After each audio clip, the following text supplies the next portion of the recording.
Hey everybody, welcome again to another episode of the ShopNotes Podcast. I'm Phil from ShopNotes Magazine, joined by John Doyle, a designer for Woodsmith and ShopNotes, and Logan Whitmer, the editor-in-chief of Popular Woodworking. On today's episode, we're going to be talking about finishing, tool storage, and more. So you want to stick around. Don't forget to check out our show notes page, shopnotes.com/podcast, to find out about the free plan for this episode. Want to thank our sponsor for this episode is Epilogue Laser. You can quickly and easily customize your woodworking projects for added beauty and value. Learn more at epiloguelaser.com. Now, I have just got in yesterday a response. Last week we had talked about some of our finalists for the Red Cedar Challenge. Mm-hmm. And one of the guys, Dwayne, had built a set of patio chairs and some tables. And he wrote back to clarify. And he says, just listened to y'all's latest episode, and there was some doubt as to the wood that I used in the chairs. I'm including a link to the lumber supplier. When you go to the site, blah, blah, blah. The name of the wood is actually Eastern Red Cedar / Juniper. So he did those chairs out of Eastern Red Cedar and Juniper. He brought receipts. Yeah. So you have to keep in mind that I used a General Finishes outdoor finish, which gives the wood an amber tint. And if you go back and look at the photos, the tables are Western Red Cedar from Lowe's. And the chairs are Eastern. So last week I had said that I had thought that the tables were redwood when they're not. They're Western Red Cedar, and the chairs are Eastern Red Cedar. So there you go. He successfully appealed to the judges. My kids try that all the time, and they don't get it.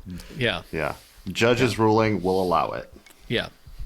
So hope this clears things up, and keep up the great work you all do in print, video, and on the podcast. We have so many people fooled.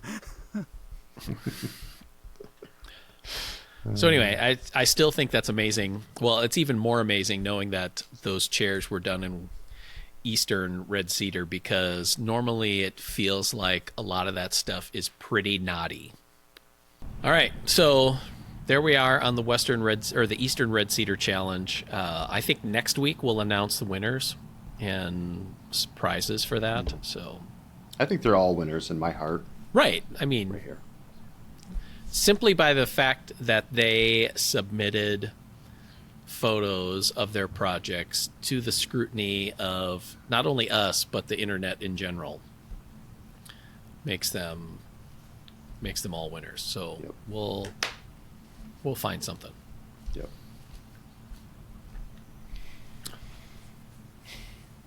All right.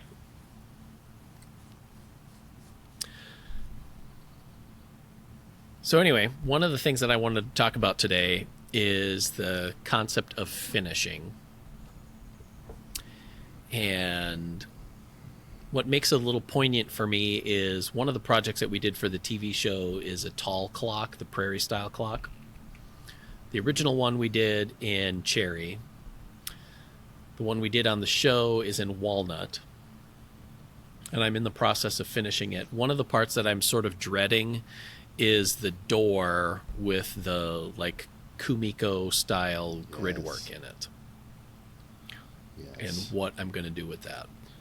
I don't know, you probably remember this. Back on the show, early seasons, top 5 probably, we did that credenza that had a grid door on it. Do you remember this? And you dunked it into a pan of finish. And because of the way the takes were, we had to break, and you just held it in that pan of finish for 5 minutes. Yes. It was supposed to be a dip, but it's okay, we stopped the cameras, bring them back. But that left the smoothest, best finish on it. So maybe that's did it really? Yeah. With no drips or pools. Just hold it in a maybe paint you just tray. need a huge pan of finish. Yeah, like a 6 foot Because this is like this is a 4-foot door, or 3-foot door, or whatever, with grid on it. So it's like you just need a dip. And I think didn't one of us or Becky share some sort of photo where they were dipping like huge entry doors into a finish or something? Yes, or stain, that was like stain. Yeah, it was a big. Like, so this is a thing. This is legit. It's a technique. Right. We just need a vat of finish and somebody from the EPA supervising. I had forgotten about that because yes, when we were doing the take for that, I feel like it was like a comedy of errors. That there was, I don't know if a camera battery died, and then we had some traffic when we tried to restart again, and then there was something else. So yeah, I was holding that. Yeah. I think it also gave you like polyurethane French tips. Right. It's very smooth fingers. It was like those old Palmolive dish soap commercials where it was like, your nails are great. So anyway, where I was going with that is I was wondering about, it's real easy to get kind of deep into the weeds of specific products, but about like an approach to finishing. Because this is going to be a tall case clock. It's not going to see a lot of wear and tear. Let's be honest. So what, like finding like what's the appropriate finish for it. And there's a case to be made for having, confidence and competence in, applying wiping varnish or whatever.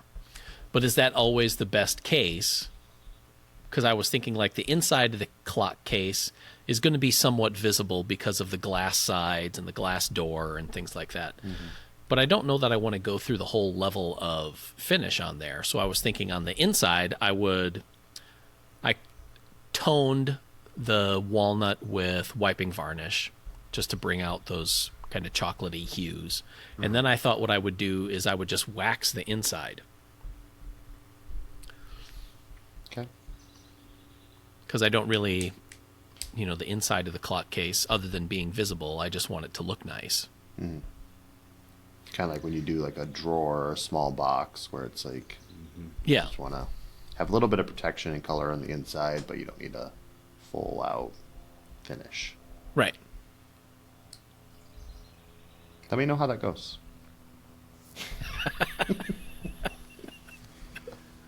I feel like that was a loaded comment. Yeah. No, I'm like, I'm not the guy to ask finish questions, so go ahead. I have a strong desire to see stuff with some, I wouldn't go as far as say a film finish, but I feel like if you take wood and you just apply, let's say, a mineral oil. We've seen Dylan mineral oil stuff before. It just doesn't look like a finish to me. You know what I mean? Like, it doesn't feel like it has a finish. And I'm one to argue that I don't think mineral oil should be considered a finish, I want something that's not going to look dingy after a couple years, which is what I feel like that mineral oil or some form of just penetrating oil does. I feel like it starts to look dingy. Like either it has...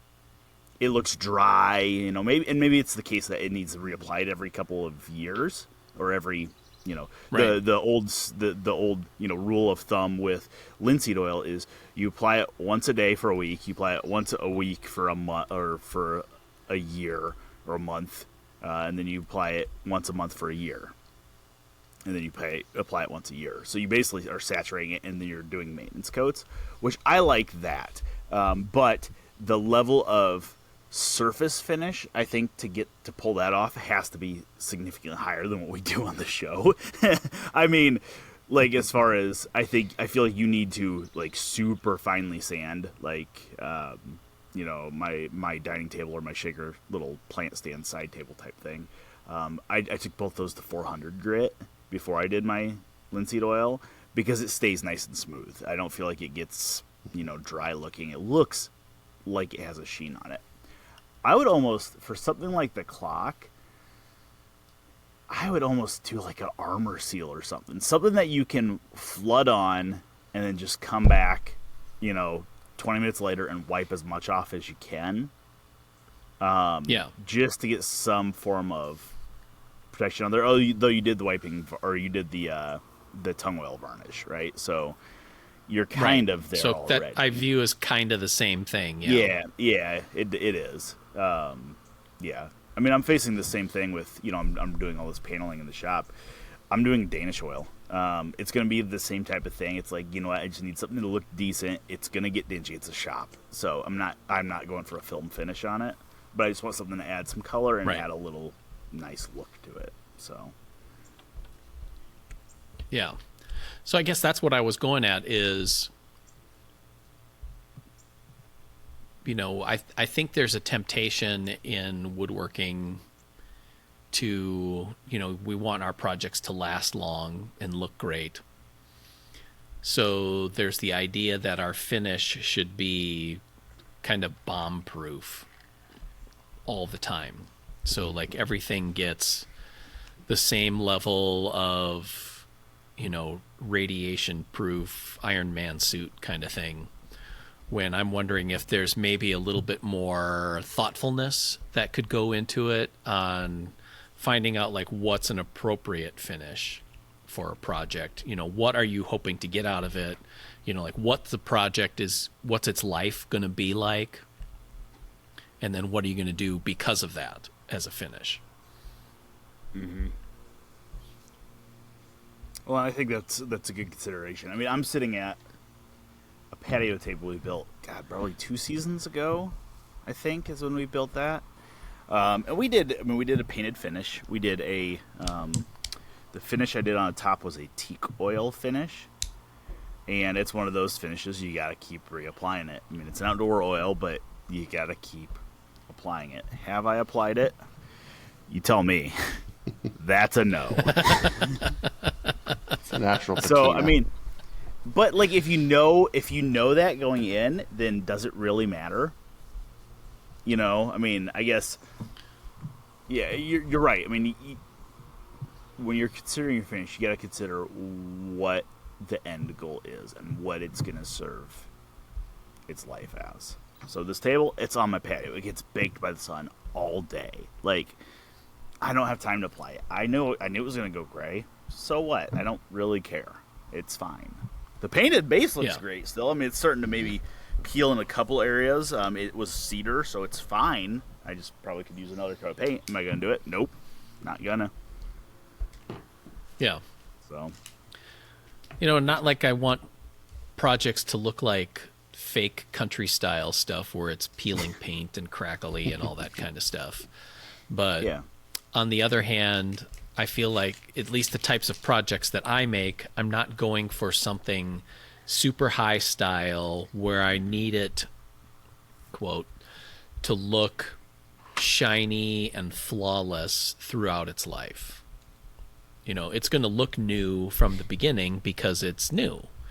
But I guess I look at my projects, furniture projects, that they're going to live a life.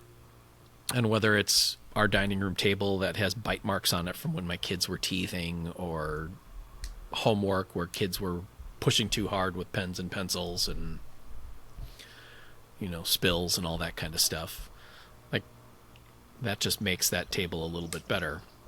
Now, the clock is not going to have that same kind of thing. So, again, I don't feel like I need to do heavy coats of polyurethane on it because it's not going to experience that same kind of wear and tear. Although, to your point, I do want it to look like it has a little bit of a sheen to it because it is a little bit more formal of a project than,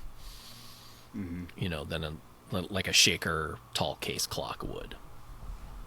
I don't know. Like, I think there's a place for that type of finish for sure. Like that opaque milk paint type thing. Like, I mean, I thought it was kind of cool. It's definitely like I feel like it's a much more utilitarian type finish than like a couple coats of spray lacquer. You know what I mean? Like, you slap it on, it's good to go. I mean, I think some of it gets a little chalky, so you might want some form of top coat. But I was watching him do it, and it's like, oh, that's a nice, like, just, I build a dress for my kids, and they paint on it, and it's going to get beat to crap. It's going to get crayons and pens and stickers and kinetic sand and putty and slime all over it, you know. Mm-hmm. Yeah, I kind of like that milk paint look because it gives color, but you can still see wood grain through it. Mm-hmm. So like you were saying, I think that's a really good way to color like kids' furniture that you know is going to get kind of used and abused a little bit and add color, but it's not like paint where it's going to get chipped up and look bad. It's going to kind of age properly and look aged rather than just beat up. Yeah. Well, and you know, one of my favorite articles that I ever seen on milk paint was from the late Nancy Hiller in, I think, Fine Woodworking. She had an article on top coats for milk paint, which was interesting. You know, you got this milk paint base, and then you can really change the hue, the tone, and really the feel of the paint by applying different top coats. So she had milk paint with wax on it, milk paint with linseed oil on it, milk paint with varnish on it, stuff like that. And it was really cool because you could clearly see there was a big difference in color and hue and sheen and everything, depending on what you put on it, which would be interesting to see what like a paste wax would do to it. You know. Yeah, and I think what I like about what you were saying, John, with the milk paint is the idea that you can see the grain in it, and it's almost like a counterpoint to stain. You know, whereas sometimes some people use stain to enhance the color of wood and to bring out certain attributes of it, and some people use stain to try and make something look like it isn't, and it ends up looking a little shabby, in my view. Whereas I feel like with milk paint, it has some of the same effects of stain, like you said, you could see the grain, but on the other hand, is a color, so it kind of reinforces the overall form or shape of the piece. Right. Yeah, it's like, hey, I'm still wood under here. Yeah. Not like some painted projects, like, I don't know, that could be MDF or melamine and just cheapens the look. Whereas this, yeah, like you're saying, kind of enhances it and still looks nice.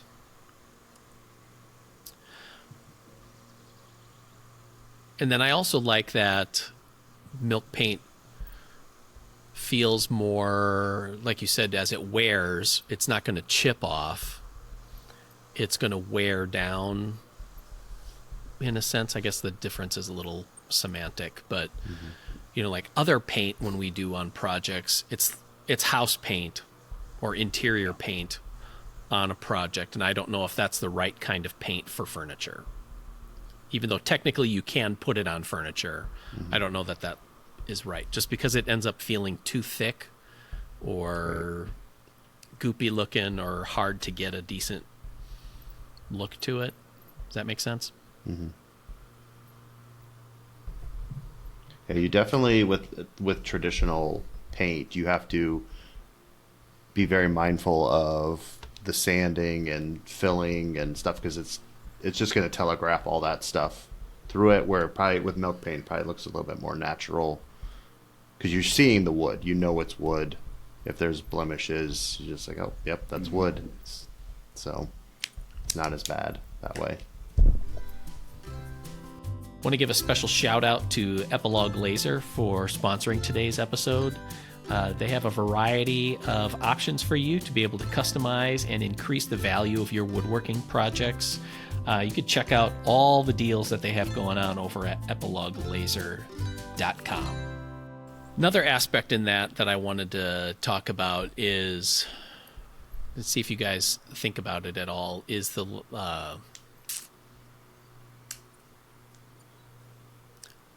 I don't know, the relative safety of using different finishing products. You know, like we use lacquer, spray lacquer all the time. I use it a lot. but I know that there's a lot of folk out there who want something that's not as chemically, for lack of a better word. Have you considered that at all when you create projects and then finish them? No, I should. I was gonna say earlier, I'm not usually the one to ask about like different kinds of finishes because I always just revert to the spray lacquer, and because it's the easiest thing. Is we always have it readily available. It's always going to be bomb proof, I guess. But then it's like, yeah, it you spray that and it seems like it off gases for like 2 weeks. And you think you have it here in the spray booth and you're like, oh, okay, it's good. And then you get it home or you put it in your car to like, and it just totally fills the space with the fumes. And it's like, oh, it's not ready.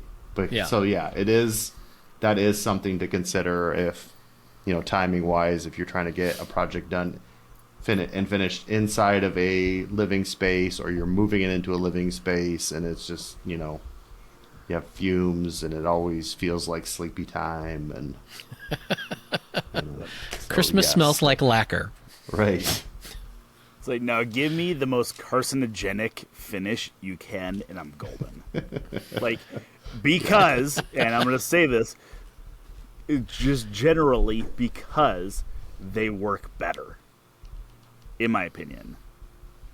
Okay. I do not like water-based stuff. I do not like it, Sam. I do not like it with my green eggs and ham. Yeah. So I will always take like maybe not a spray lacquer, but some form of like varnish blend, like a tung oil or Danish oil or something. That's kind of always my go-to, or like a General Finishes Armor Seal. Now, there's absolutely, as John said, the pre-cat lacquer we have loaded up. There is no if, and, or but about it. It's like it's loaded into the gun. It's ready to go. I'm spraying that SOB because it's done, And it it gives you the same like oil look, but with a sheen. Now, I would be interested to see, because we always have satin lacquer loaded. I'd be interested to see like what like a matte lacquer looked like, to see if that would give it a little bit better look. Or it wouldn't give it a better look necessarily. It would give it a less plasticky look. Although there are some projects where I like a high gloss look on. I know a lot of people are like, oh, high gloss film finish looks like plastic. It's like, well, no, but sometimes I want that. Sometimes that's the finish I want. Sure. Not most of the time. And actually, some of the best finishes that I've put my hands on are some of David Marks' stuff, and everything he does is with Armor Seal. It's all General Finishes Armor Seal, and it's like 40 coats, and it's just 40 coats applied super thin, buffed off, and just keep doing it. Like, you're throwing away probably 87% of the finish you're applying because you're wiping it back off. But man, that 13% that stays on there, it builds up to a really nice finish. So I wouldn't call Armor Seal like super caustic, Yeah.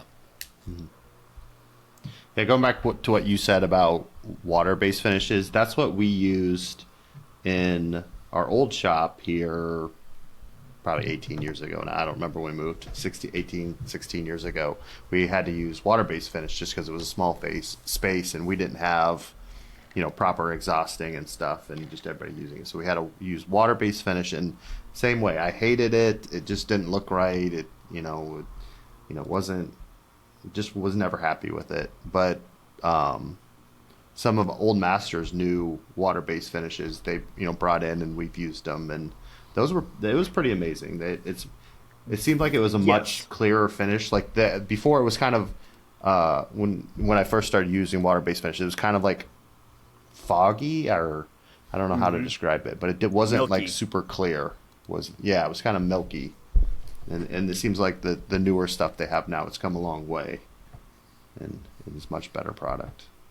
Yeah, I mean, I used the last time Old Masters was here visiting us, I used their Masters armor on like the video we were doing, like a door or something, and it lays down beautifully.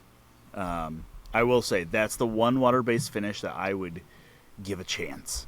I would give it a chance, but I still like the warmth that oil adds. And it was funny. I was talking to Rob from Old Masters. He's their president, and he's like, "Oh, just put the natural gel stain on first." I'm like, "Well, if I'm putting the natural gel stain on, why am I gonna go a water-based finish then?"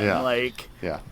I'm going back to the loaded lacquer gun and just spraying it on. Yes. It's too easy here. That's the problem. Mm-hmm. Got it too easy. Yeah. So then what about, there's folk out there who will stay, like even water-based finishes are, some kind of a complex chemical concoction. Then you have the people who are applying, say, linseed oil without metallic dryers with just a wax added to it. So like an oil and wax finish, or shellac being a more natural, low toxicity finish kind of thing like that. That would be a question that I have for people who are listening then is, are you using those, and are you satisfied with what it's giving you? Like everything, like my mom says, everything has a cost. So if that's the case, you're gaining something in application or safety or, its environmental benefits or costs, but you're giving up something else. So how do you find that balancing act? Like where are we drawing the lines on that? That's a question that I would have, throwing it out there. Because on the one hand, it is sort of appealing, to know that, applying an oil and wax finish is, I'm probably still going to protect my hands just because I don't want my hands all goopy and it's tough to clean up. But, there's not a lot of unsavory chemicals that are in there. I have used I think the linseed oil that I used on my dining table was is it tried and true? Is that the one that has no metallic dryers? It's actually like heated.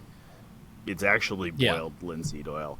And that was nice. I mean, because I did still wear gloves, as you said, but, a lot of guys were like, I just apply it with my hands and rub my project down and stuff. And because, there are no metallic dryers. Yeah.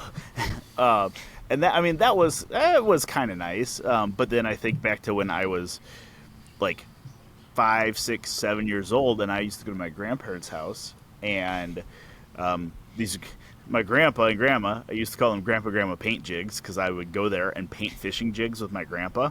So that's what we did. So that was their nickname.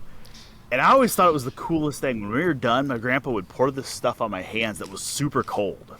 Like, it was super cold to clean my hands off. I realized years later it's acetone. Like, probably shouldn't be washing a 5-year-old's hands with acetone. Yeah. But it was cool. It's like I got it in my blood. Yeah. Literally. Because it was super cold. Paint chip snacks. Lead paint chips. Lead. Yep. Yeah. No, and I remember doing oil-based paint with my grandparents or whatever, and then cleaning your hands with gasoline or something like that, just to get it all off. So anyway, those are all just finishing, just random thoughts that I've been having recently about how to apply finish, because you get comfortable with a certain finishing routine or regimen, and then you just kind of stick with it because there's a consistency there or a familiarity, and there's nothing wrong with that. But I sometimes wonder about choosing an appropriate finish for the project, and then also, what are we trying to do with that finish, and what's the right pathway forward on some of that. So There you go. And the other thing that I wanted to talk about is tool storage. And where this came up a little bit was a project that we're working on for the next issue of Shop Notes is a sanding tote that Dylan is designing and building. And then how that also intersects with you trimming out your shop, Logan, because you had talked about, we had bandied about the idea of incorporating a narrow shelf around, like the wainscot, for lack of a better word, all the way around your shop as a way to just have a little extra storage in there. And you decided, what was your decision on that? Undecided. I'm undeclared yet. Not declared which house I'm going in because I don't know. I meant to ask my wife yesterday, see what she thought. Originally she said no, but then I made a little mock-up and I kind of want to show her. Because, yeah, I mean, I got all their paneling on the bottom side, shiplap, wainscot, whatever. And then the top's painted. But so I need a transition between the two. So either I do a flat, 1x4 or 3/4 inch by 4 inch piece of trim, probably chamfer on the top and bottom, just to trim it out, kind of like we have in the shop where Phil's sitting. Or I do the same thing, but then I put a little top, like, kind of bullnose cap on it to give me like a 2 inch or 1 3/4 inch ledge all the way around the shop. And I talked about, Phil, I was talking about, how that kind of, I can't push stuff tied up against the wall then, but as he pointed out, there's always going to be outlets, so you can't push stuff tied up against the wall anyways. Now, I asked this question to my guys at Pop Wood, or Colin and Danielle, and said, hey, what do you guys think? Colin said, well, it depends on how much you like dust, because, I mean, it's fair. It's going to collect dust. The dust is going to sit on top of that ledge. But there is a small convenience factor there. It's like, well, yeah, but then I have a ledge to, set my coffee cup on, or pencils, or pens, or, throw my tape measure next to the bandsaw, or, a can of, glide coat or whatever, slick coat, so, like, I don't know. Is it just another flat surface? Probably. So. Plus, if you had a ledge there that collects with dust, you'll be able to see all the little mouse footprints as they run along your little ledge. They run on the ledges. Yeah, that's true. Yeah. So, but that tells me I need to get a shop cat. Yeah. Mm-hmm. Mm-hmm. And it would give a place for the cat to walk along, because a cat would walk along something like that. Yep, that's true. It's a catwalk. Literally. Yep. So, but yeah, I guess the one thing you had brought up, Phil, was, that would potentially serve as areas to mount tool storage around the edge, which I agree with. I think I could probably do the same thing with that 1x4 all the way around, and then just, screw on a little shelf right next to the bandsaw. And maybe that's the better option. I don't know. Yeah. A lot less work to do that. Yeah.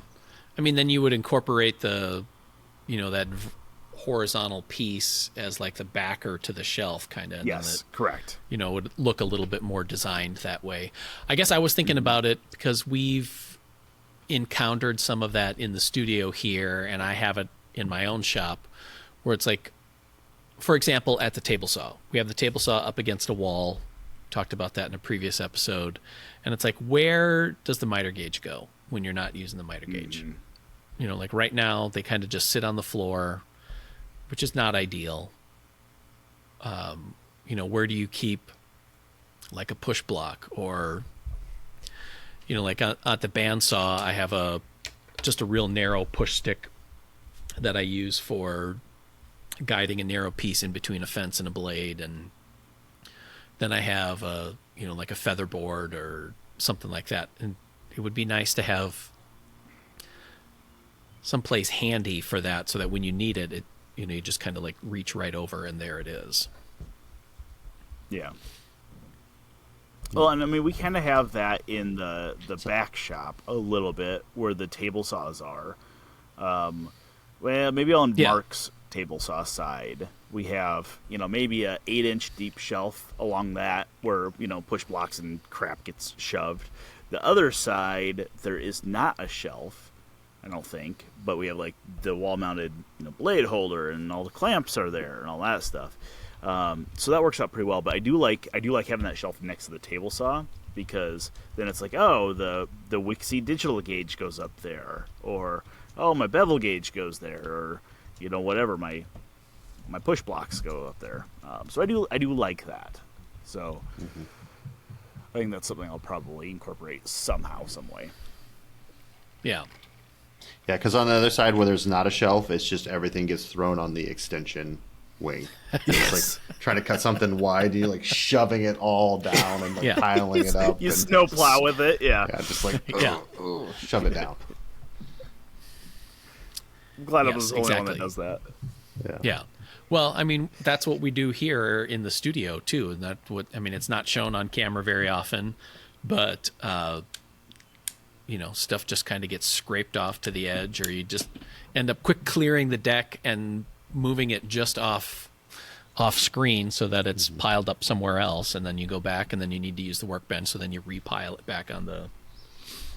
Because I was also thinking of that, we did for the show, we did John's shop organizer, plywood shop organizer, which one of the reasons that I really like that project, and I think that we ended up choosing it for the show, is that it has a really nice balance between like highly functional utility shelving, but still looks nice. And I think it's really easy to default into just kind of stick it somewhere or clutter up any flat surface with stuff.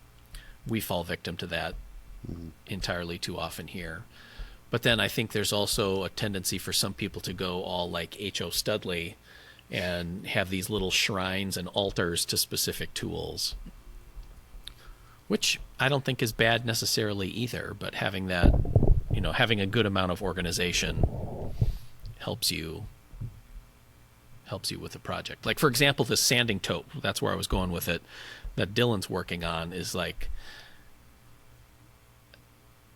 I'm going to make a really broad generalization here, but show me your sanding and sandpaper storage system, and that's going to tell me how well you sand projects. Yeah. I get the correlation. Because if your sanding blocks and sandpaper and discs are just all akimbo thrown together or whatever, then that's how you're going to treat sanding, and it's going to reflect in how your projects look. Oh, that's me. And I know that because that's what I've done in the past, is if you can't find it, or it's just kind of whatever, and you're trying to get every last granule of grit off of that paper before you throw it away, then your projects are going to look like they're rushed for sanding, because you're like, this is dumb and it's taking way too long, and I just need to put finish on it because I want this done. Also me. But if you have, like your random orbit sander discs are kind of organized, you know where they are, you can get to them, they're near where you have your random orbit sander, then I believe you're going to be a little bit more mindful in how you sand a project. As incriminating as that is for me. Yeah. Yeah. I get that. Yeah, if you're taking sanding seriously, you almost have to have like a setup like that, where it's like either a separate sanding bench, or something that you bring out to your workbench where you're just like, I'm concentrating on sanding right now. Like, that's the whole process. It's not like like you said, kind of a afterthought where it's like, okay, I'm done building, I'm just going to sand this real quick and move on. Yeah. So let me pull you guys on this. Now, I haven't looked at the sanding tote, really. I mean, I saw Dylan working on it. It looks like it's just designed basically as a drawer organizer for sheets, right? Is that about right? Yeah, there's a little bit more to it in the sense that it's going to have on the bottom is like a removable tray that has a built-in sandpaper cutter. So that when you and then the top of it, I mean, it's not like we're making little holsters on it or anything, but the top of it is to hold those solid wood sanding blocks that we did in ShopNotes, and then we did one, I don't know if we did it for video edition. I think I did it for video edition, where it's kind of a wedge-shaped, made from soft wood kind of sanding block that holds, I think, a quarter sheet of sandpaper. Okay. So do you guys, because the way I approach some of this storage stuff, not just sandpaper in general, but like I like to get stuff in as compact space as possible, because I got a lot of crap. Oh yeah. So I like to like condense it down. So, like my sandpaper, I leave it in the box that I buy it in, because I don't buy sheets. I don't buy sheets. Sheets are full sheets of sandpaper are stupid. I buy pads and rolls of adhesive back. I leave them in the box that they came in. Those are all stacked up so I can see where the grits are. But once 2 boxes are like within, like I can combine 2 boxes, I put a divider sheet in there and then I combine them. And then I cross it out on the front of the box and write what grits are in there, because it's like I'm keeping that crap all condensed down. So personally, I have a hard time expanding that sheet out into like a drawer system, because I have a friend that's asked me about the same thing for turning discs, because turning discs are 2 and 3 inch discs, and you get a lot of them, and they come in just plastic bags, and they're kind of a pain in the butt to store. He's like, oh, I want like a tackle box organizer with all of my discs in it. It's like, that's cool. I'm gonna take my gallon bag that I could squish in a drawer and just you can vacuum seal all of them, just like suck out all the air and just yes, and then just put it in. Yes, I want those as seen on TV, like shop vac vacuum bags, so I don't have to actually seal them. Okay, coming up with good ideas here. Yeah, we got some good tips. Yeah. So point being is, and where the idea came from is that a number of years ago in ShopNotes we did a sanding tote that was designed around rolls of sandpaper. So it had 2 bins on the end that you could put, I think, between 2 and 3 rolls of sandpaper in there, and then had another kind of bin in the middle that had a lid with a cutter on it, kind of like, your boxes of cling wrap or aluminum foil or whatever. So you could just peel some off, pull it out. So I wanted to come up with something, have the design team come up with a concept that was in a similar vein, but for sheet sandpaper. Because, I mean, there are people who are like Logan and use adhesive back sandpaper. I'm falling into that too. And then there are also folk that love their sheet sandpaper, and that's what. Sorry, it was a wasp. And that's what they're using. So this portion of the ShopNotes podcast is brought to you by Bug Assault. Splatter your bug's brains on your patio table. Yep. So anyway, that's what I thought, and then it just made me think of like other organizers, because I feel like there's too often schizophrenia in woodworkers that you have hand tools and they get these beautiful little precious containers and storage things, and all these, really fine details and French fitted and clever racks and doors and whatever. And then it comes to your power tool stuff, and it's like all the drill bits just get dumped into a drawer and you just dig them out when you need them. And power tools just kind of get thrown in a box or in a cabinet, all cattywampus. And And I feel like As there's a they middle should. ground somewhere.